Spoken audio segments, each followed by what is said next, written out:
always been a fan of this woman. I mean, she has always had this loving, powerful energy that creates joy for others. I remember seeing her work on stage at San Francisco State when we both went there. And I was in awe of her.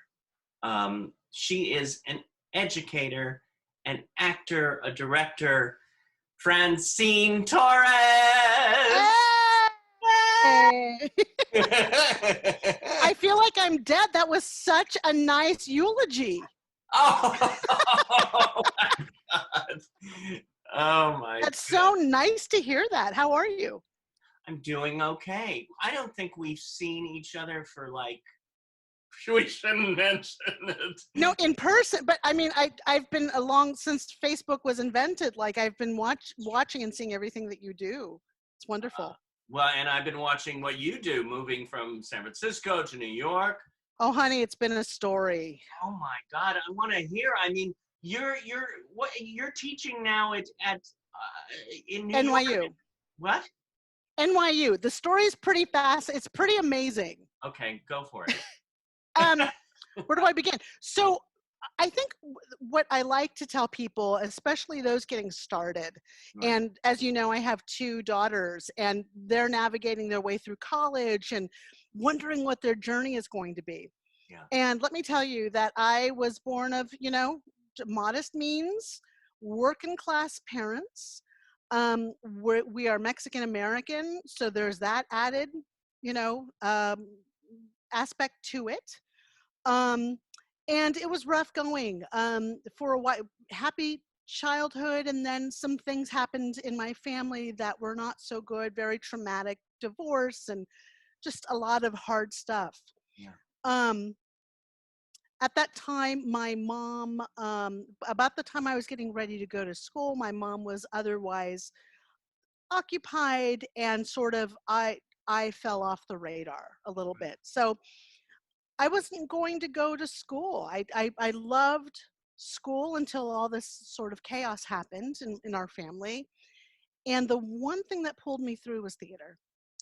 And I wasn't much interested in going to college at that time, even though my parents had not gone to college. So my sisters and I were going to be the only ones to go to college, the first ones to go to college, rather.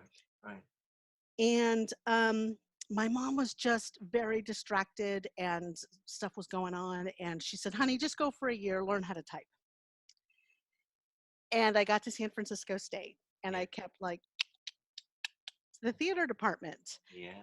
And pretty soon I worked a lot. So I worked full time and went to school full time, got myself out of her house and began to separate a little, you know what I mean? Just become my own person. Oh yeah. And since I was paying for it, right, working for it, I started doing theater, and where I met you and many of my lifelong friends that I still have to this day, Ray and Aaron Kate and all those guys. Yeah. And what was crazy was at San Francisco State, there was a little flyer one day that said, audition for El Teatro Campesino. Which I remember that one.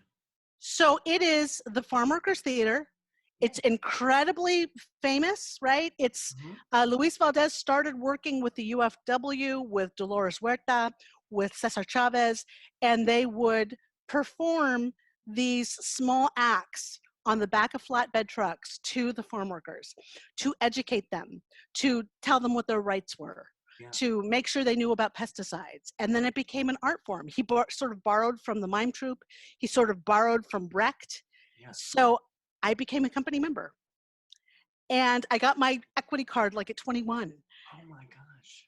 And so I was performing with them in San Juan Bautista, and then I would do like a semester at State. It took me 8.5 years to get my bachelor's at San Francisco State. Oh, wow. Because I was busy working with them. I didn't know that you did both of those at the same time. Wow. I did. And when I think of those times with working full time, and hustling to get that degree, I finally did. And this is funny.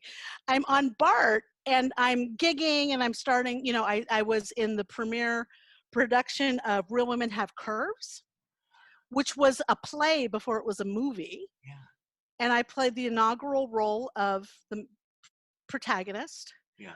And it got its start in the Mission in San Francisco, and I've performed it all over the place. But what was interesting is I was on BART one day, Right. and I was just completing my degree, and I ran into Michael Torres, and this is before the internet. And Michael Torres, I said, "Hey, I haven't seen you around. You know Michael, right?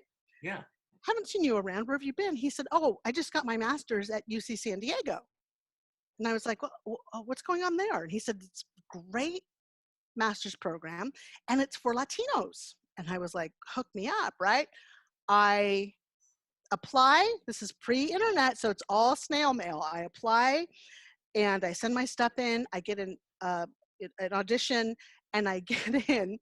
Show up on the first day, and there's no more Latino program. So it was me. They only take 8 people from the Right. country, so it's me and 7 other kids from Yale and Brown. And there's me with my UFW, San Francisco State, Yeah. Teatro Campesino. And I got my master's from UC San Diego, and it was in conjunction with the La Jolla Playhouse. Right. So I got to, teach at the Playhouse. I was on stage at the Playhouse. It was a fantastic program. This is in the Yeah. 90s. And how do I tell you this? From there, I got picked up. One of my professors was doing a show at American Repertory Theater at Harvard, Right. Right. and I'm about to graduate. And he says, "Franny, you want to act in something for me?" He's from Romania. I'm like, "Yeah, okay. What do you want me to do?" He says, "Oh, I have a little part for you." Right. The next thing I know, ART is sending me a contract to play Mayor Ubu in I don't know if you know Ubu, right? So I'm in a rock musical. It's called Ubu Rock, and I'm playing Queen Ubu. Ah. And from there, I'm picked up into the company. Wow. I Boom. Just know, right in. but it's weird. It's like nothing was easy, but it was once you find your people, they sort of go, "Here, try this. Here, meet Right. somebody. Hey, do you want to be in this?" It's interesting in that respect because sometimes we fight. It's like, should I go? And then instead of when you just go with it, it's like that's what happened with my SAG card in San Francisco. I got into a commercial, and they hired me, and it was SAG, and I went, oh my God, this is my first commercial that I've ever auditioned for. I'm not ready to be a SAG member, Right. but I'll do the commercial. So I did the commercial, and then a month later I got a second one. So I went, okay, I guess I'm ready. But it's interesting. You just go with the flow. Absolutely. And from the, and I never was the person to like try to make introductions or any of that stuff. I was just sort of treating people. I'm friendly, I'm outgoing. I remember the first day of the reading at ART, Bob Brustein, who is the godfather of American theater, Yeah. came up and he said, "It's so nice to meet you." And I was like, "Hey, what's up?" No idea who he is. Yeah. Chatting to him about whatever. He thought I was so probably crazy, but I think it was refreshing for him that I didn't, you know, Yeah. it was no, so it, from there, it was crazy. I had this fantastic career on the East Coast, and my, my boyfriend at the time was from the East Coast, and he says, "I want to get married." And of course I'm like 30, and I'm like, right. I want to have kids. Yeah. And he says, "I want to get married, but I want to settle in San Francisco because I'm from the East Coast. I don't want to live on the East Coast." And Right. so I go, "Okay," thinking I'm going to very easily resume my, life of gigging and touring and all this stuff. Yeah. Um, then we get married and we have 2 kids. And my first daughter, um, about 2.5, we discovered that she was on the autism spectrum. Mm-hmm. And it was really important to me to be completely focused on my kids. And that's one thing about though theater is in my blood. It's really important for me to be very present with my kids, and that's obviously what the universe was saying. You need to be really present with this kid, with both these kids. Right. And I'll tell you a little later about how she and I have interacted. Yeah. Um, but what it did mean was I couldn't really go back to life as I knew it. So Yeah. I created, oh my gosh, a life around my kids. So they would come to rehearsals with me. And actually the interaction was great for my oldest daughter, right? Yeah. Working, being around actors and, singers and watching all this stuff. So I took a job in a prep school, and I did that so I would have the same vacations as my kids, and so that after school they could be with me. Yeah. And then I also kept up my professional chops by teaching at ACT at night. Yes. So, right? I don't know how I did this. And then I would direct. How did you get the job at ACT? I was reading that. Yeah. When I was pregnant with my oldest daughter, I'm fresh from the East Coast, and they hire me, and I teach in every possible skill level at ACT, which was a blessing because that means I know how to teach little kids. I know how to teach MFA actors, Right. all of it.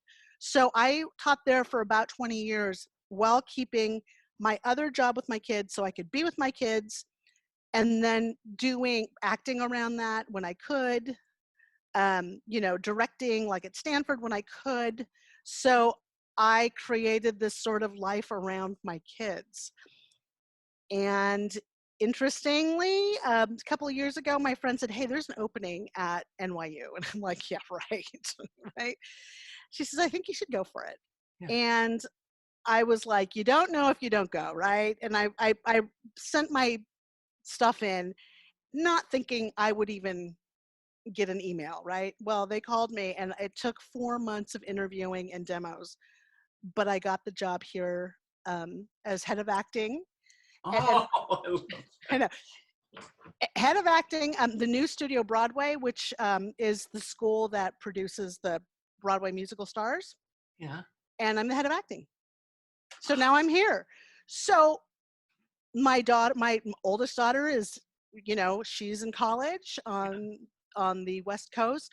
My other daughter is finishing up her last year of high school, and here I am with a whole new life. I love that. I started wanting to sing that song again. A whole new world. I mean, and to show the process, some people say, "Oh, I'm 50 or whatever, and oh, my life, is, over." This shows that you keep going. People keep going until, 100, you could, but what a great story that is, how you built up. You started as an actress, and you went on, and how you incorporated everything. Right. Well, and my marriage, sort of hit the skids along the way. Mhm. It was but it was like it was planned. It was like, we got a divorce. Things were tense and hard, and I'm trying to support the kids, and I'm adjusting to that. The minute I sort of said, "Okay, I'm okay with this," boom, that friend called me and said, "You should apply for this." Wow. So it happened right after that. One And it door. was like my oldest daughter was in a great place. My youngest daughter, you know what I mean? It just happens when it's supposed to happen. And what I tell my kids now is they're obviously like any college kids, they're going, "What's my path going to be? What's my journey going to look like? If I don't get into this school, what's going to happen to me?" And I said, "Your journey's going to happen to you. Mm, You need to be open. You need to be improvisational. You need to be creative about it," which is sort of how I raised my kids. right. Um, teaching and performing and parenting is not much different. Yeah. It's about presence and taking risks. I'm just hearing you, and you're affecting me, and I'm just thinking, what a wonderful mother you are.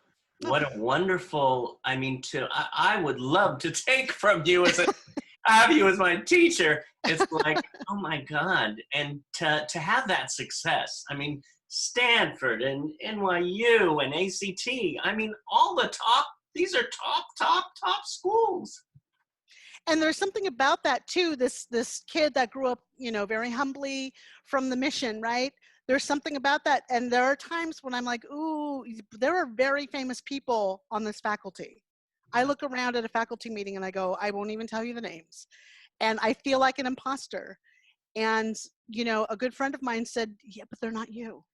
They don't have your experience. Students need to see you and know that it's possible, So that's what I'm there for. I'm for the kids who need to know it is possible, It makes me think too, since I'm teaching at Performing Arts Studio West, and how I allowed myself to go on the route that was the door open. I went, okay, I'll try it. And it really, if you don't fight it so much and you allow yourself to experience it, it could even be more amazing than what you thought it was going to all be. Yes. When I taught, I was always doing this weird, like, teaching a school job during the day to keep, the kid tuition, covered tuition, it covered insurance. My kids could come play, in the afternoon. But the thing was that I was directing kids who had never been exposed to theater before. So Right. they're doing their high school experience. And what I found was that the kids, like me, when I was having a tough time in high school, they would sort of peek around. And these were the kids that maybe had dyslexia. Some of them were on the spectrum. Some of them were having other issues. And it was a place where it was suddenly like everybody was expressing themselves and being who they were. And I can't tell you how many coming out parties, we had. But it taught me a lot about, I don't even know, it's parenting, teaching, performing, all of that sort of comes together, and it's all the same work. Yeah. If that makes sense. No, it does. It does. I have so many questions that I could ask you, but I also I know that we have a special guest waiting in the waiting room. Mm-hmm. So I think we'll bring her in. All righty. Her in. I love it. I'll still ask some questions. Of course. There she is. Emile, hello. Hey. I love looking at you and your mom because you both have that same glow, that same kind of, sometimes I don't say words, I just do. I'm a noise. I go, eh. Me too. Do you do that too when you're expressing it? Oh. Yep. Yeah, it's buck. Yeah. I do. I don't know if I can say it. Well, okay. I love the movie My Neighbor Totoro, and sometimes I express myself through like Totoro growls or roars. Oh, we do that all the time. Yeah. We won't do this here, but we have full conversations on the phone that way. And we meow. And we meow, yes. And we try to find out who sounds the most feral. That's fun. We could try that. I had Catwoman on the other day. Julie Newmar? Yes! Damn it! Oh my God. Okay, we have to watch that one, Memes. Oh my God, she is so amazing. And she moves so gracefully and beautifully. When I was a kid, my favorite Catwoman was Michelle Pfeiffer. Right. She's amazing too. She is. Julie Newmar is a little bit before her time, honey. Look her up because she's amazing. I know about Eartha Kitt. Wow. Oh, yeah. Also played Yzma in The Emperor's New Groove. Right? Did she really? Yes, look it up. Now you didn't see my mind goes, boo, boo, boo, Emperor's New Groove. A friend of mine animated. Oh my God, really? What? He did. I should introduce you all. Oh my God. Andreas, he's amazing. You know Andreas Dea? No, but yes, no. Do you? I heard about him. I just remember hearing that like working on The Emperor's New Groove was like a living hell for Oh everyone. my God. Well, this is a different Andreas. This is Andreas Wesselthorn. And he's incredible. In fact, I did a few films. He created his own work that he wanted to do. And I did a few shorts with him. And I love it because I love doing voices. And maybe one of these days I'll be doing more and more of those. But that's so funny. So one of Mimi's things is she loves voiceover actors, memes, Yes, I do. and animation. Oh, I've got to connect you. Oh my God, I feel like this is a connection. Danny Bowman, who's going to actually be on. Oh my God, if you would like, okay. Danny Bowman, I'm interviewing her. I don't know if it's next week or the following week, but she has her own animation company. Oh my gosh. Dannymation, and she's on the Spectrum, and she creates her own work, and it's amazing, and she has a whole school. Okay, memes, this is what you want to do, right? This is Kismet. Kismet. Kismet? Have you never heard that word? Nope. I thought you said Christmas. It's Christmas too. It's Christmas, it's Hanukkah, it's my bar mitzvah again. So memes, I was telling David about how we used sort of what we had growing up to keep ourselves entertained, right? To learn. We used theater and, our own eccentricities, right? Do you remember some of the things we did as a kid? Mostly I remember my first thought was making those little fashion magazines in second grade about Madison. About what? Oh my God, this character I made up called Madison Morphia. I get so embarrassed talking about it, but like Mom loves it. Oh my God. So may I tell David? Oh yes. Okay. Sure. So Mimi was in the second grade, and she. Is it okay? Okay. No? Can I tell them about your wonderful drag queen teacher? Okay, you can talk about Madison Morphia, but could I like go off when you're talking about? This is a character that you developed, right? Yeah. Yeah. Well, no, this is great. I mean, you can make money off of this.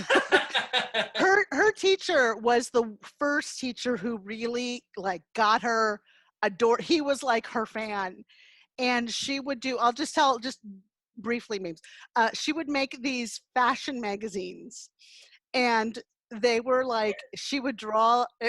She was a character, Madison Memorphia, and it was like, Madison's going to a party. What should she wear? And she would work out social stuff vis-a-vis fashion magazines with this character. Do you know, to this day, he still emails me and says, I still have them. He would keep all of her copies because they were so brilliant. Oh my God. Second grader. Yeah. Do you have a voice for Madison? No, I abandoned the character. It's my old shame. It's your old shame. It's gold. It's gold. Well, I will tell you that since the pandemic, okay, I'm in New York, she's in California. It was supposed to be that she would come to New York or, every 3 months.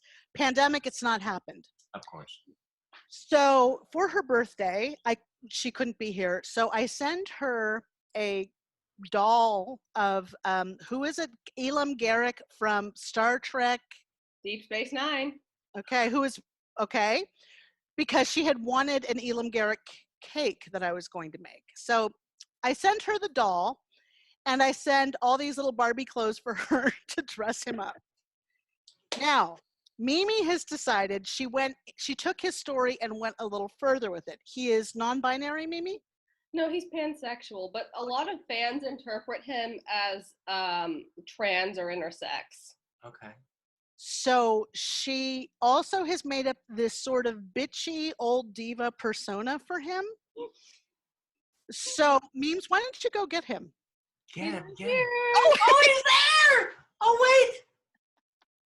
Wait a minute. I think I used to date him. Me too. Me too. Look at that. So this is how we communicate. Sometimes we FaceTime each other through, and Mimi is able to sort of talk about stuff she doesn't necessarily want to talk about all the time, but she does it in a funny way through Bitchy Old Queen. So do you want to do his voice memes? Um, oh God, the Trekkies who watch this are gonna hate me for this because Oh no. can't do a perfect imitation of Garrick's voice. Oh no. Well, I won't make you do it, but he's very um funny. He's not really like the Deep Space Nine. You've made your own character off of him, right, Memes? Yeah. Even though So it's the Deep Space Nine doll, it's a completely different character. As he is an actor, he probably would love to play a role like that. well, he's wearing tell David about the dress he's wearing, honey. Okay, so we found this specially custom-made dress from like a person who makes plus-size Barbie dolls. because me and Bitchy love the Sondheim musical A Little Night Music, and Bitchy's favorite character is Desiree Armfeldt, and he looked at pictures of Glynis Johns as Desiree. Oh, And a red evening gown, so he wanted a red evening gown. I love that. So it's really cool because sometimes Camille doesn't want to be on camera, Right. or just sometimes, like I do characters all the time. So he speaks to me he'll say, Camille, has a headache, but I'm cooking dinner. Another time he didn't want to come on Zoom because he felt like his pores were too big. Oh my God, my pores are too big. Does he talk like this? Oh, okay. If you want me to do the voice that bad, I'll get a mask on and put it over. And all right, do the voice because okay. Otherwise I will. So it's so funny because I was talking to my other daughter today. I'm like, I have the kids that were perfect for me. Like I got the kids that were perfect for me. Yeah. And hopefully vice versa. You know what I mean? Oh yeah. Because it seems like it. I mean, the connection that you both have are like. but it's merging like theater and make believe and play. It's like we just play, you know. And it's been remarkably therapeutic for her and for me, Yeah. Okay. Oh, she's gonna do a mask. Ventriloquy. Okay. How are you doing, Garrick? Oh, I'm doing well. What are you and Camille doing today?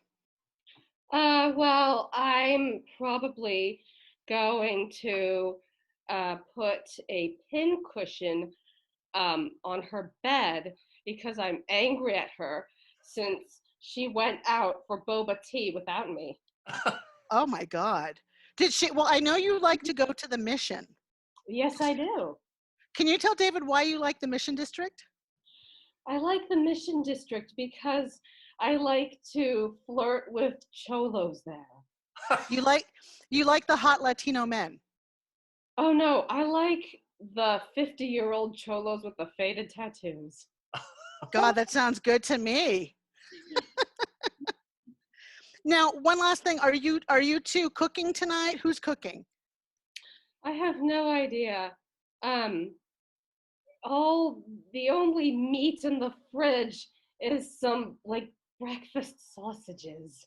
Well, I'm not gonna touch that one with a 10-foot pole, because I know the way your mind works. I love you. I love you too. Thanks, Meme. I know that wasn't easy for you. Thank you. Oh, I love that. And just a couple of things I just was about to burst out. Who doesn't like hot Latino men? And then I almost said something about a 10-foot pole, but I stopped. I know. And the same thing with the sausages. My mind goes there too. By the way, did you mentioned Little Night Music. Were you in that at San Francisco State? No, I'm not a singer. No. Oh, okay. Well, no. I mean, like, wait, was Yes? Glynis Johns trained as more of an actress or a singer? Because I remember, like, Sondheim saying he wrote Send in the Clown specifically for Glynis's voice, since she was kind of limited in her singing. Yep. Right. Yep. What is the role that you played that was your favorite? in life, in all, In all of, yeah. Well, as an actor or as in life, or uh, both. I'll tell you, at San Francisco, it's different in every phase of my life. In San Francisco State, I played Arnold's mother in Torch Song Trilogy. I love that. Oh my God, I love that. Yeah, I saw. Right, right. And Wasn't Ray in? Ray was with you in that. Ray Santos. I loved it because of the memories, but when I did Mayor Ubu, and I did it for many years, ART would do it and bring it back because it was a moneymaker. It was raunchy. It was a rock musical. Um, I met some of my best friends. That would be the one. And I mean, when I say raunchy, she was raunchy. Well, you Um, sang in that, right? yes, but I'm a belter. I wouldn't say I'm great, but the spirit of the show sort of let me be, rock and roll. And I did a lot of go-go dancing in that. So you get to be a sex symbol in this character. She looked very much like sort of a chubby Liz Taylor, right? So you get to be sexy, if only in your own head, you know. Well, it's not in your own head. You are. And again, you have that. You still do. I mean, the whole family has this energy of, and you know where I think it is? Hmm. The thing that's so great, and when I was growing up, I was sometimes afraid of that energy. I was shy, and I wasn't, even though I didn't carry myself that way, but now I'm seeing it more of that energy that I was really attracted to. That energy was actually a big ball of love that I didn't accept. Not that I didn't accept it, I didn't understand it, but now I'm understanding it more and I'm connecting to it more. That's fantastic. That's Uh, fantastic. I mean, and considering where we are now with the world, there's nothing I can do. Like, believe me, it's hard for me to get out of bed sometimes with the pandemic, but my sort of job is to keep, it helps me to help other people. mm, Um, like before I came on here, I was coaching a student, and I was just, I find that the projects I've done with my students over this summer, they were like, thank God I had something to do today. And it makes them feel better. It makes me feel better. It's just but like, that's what being an actor is giving of yourself. yeah, yeah. I mean, that, and same with me. It keeps me going because every day I call at least 8 students and, hey, Performing Arts Studio West. I Now, love where they're watching right now and everybody's watching, but it's so true. The students, you students keep me going and keep me breathing. how do I become a student of yours at Performing Arts West? It sounds awesome. Well, you go to the website, and actually John Paces, who is the creator and founder of Performing Arts Studio West. And Uh-huh. I had heard about this school for years. And I finally went there and I walked in. They had this front room where they had the music class, and they had this hallway with all the posters of the movies and TV shows that all the students have been in. Oh And then you walk into this big room, which is the theater. And they do shows there. We do shows there. And then if you turn around on the other side, there is a music studio and where they record music. And then there's a editing bay. And then you walk to the end of the play. You walk outside, and there's a whole nother building which has the dance studio and the agency. And we have over 100 students, and actually they're starting to take new students through online classes now. We have Zoom classes every day, Monday through Friday. I want to either take or teach. Hook me up to the slow drip. I have to connect you. We have two dance classes, 2 dance teachers. We have 2 acting teachers, and we have 2 music teachers. Oh my God. It's really, yeah. Okay. I've got to get involved. Have you seen Autism the Musical and the sequel? I saw the original, and I'm interviewing the creator of that in, I think, 2 weeks. Oh my, will you kiss her for me? Oh, she is such an amazing person. She's Mimi, so amazing. Mimi, have you seen the sequel yet? No, I have not. I have a question for David. Yes, yes. Have you ever heard of the Thinking Person's Guide to Autism? I haven't heard that one. Who is it? A book? It's like a book and a website. I'm good friends with the person who created it. Right. Who Um, wrote it, or who uh, created it? Do you know? Do you remember?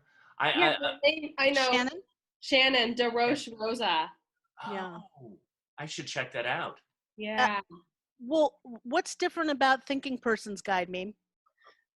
Just because it's like a lot of the stuff is actually written by autistic people, and it goes deep into a lot of intersections about autism, like intersections with like the trans identity or the queer identity, or the Black identity. Although I do wish I could see a little bit more about like I guess maybe autism and like the fat identity, because like I don't know, or just because I'm very interested in like fashion accessibility, and I Yeah. know like it's hard to shop for good clothes when you're like fat or when you're autistic. So. Oh, that's right. Mm-hmm. Because of the sensory stuff and as well as size. Yep. Right. Right. Wow. Wow. Somebody's got to design some clothing for folks with sensory issues. You know.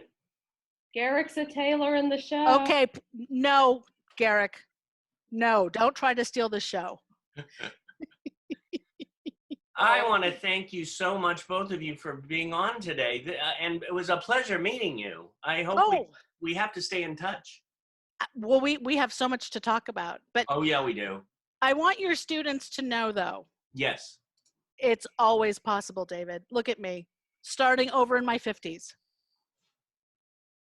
It's always possible. And keep sending the love out and just do everything with great generosity and love, because that's, that's what it's all about. Yeah, it is.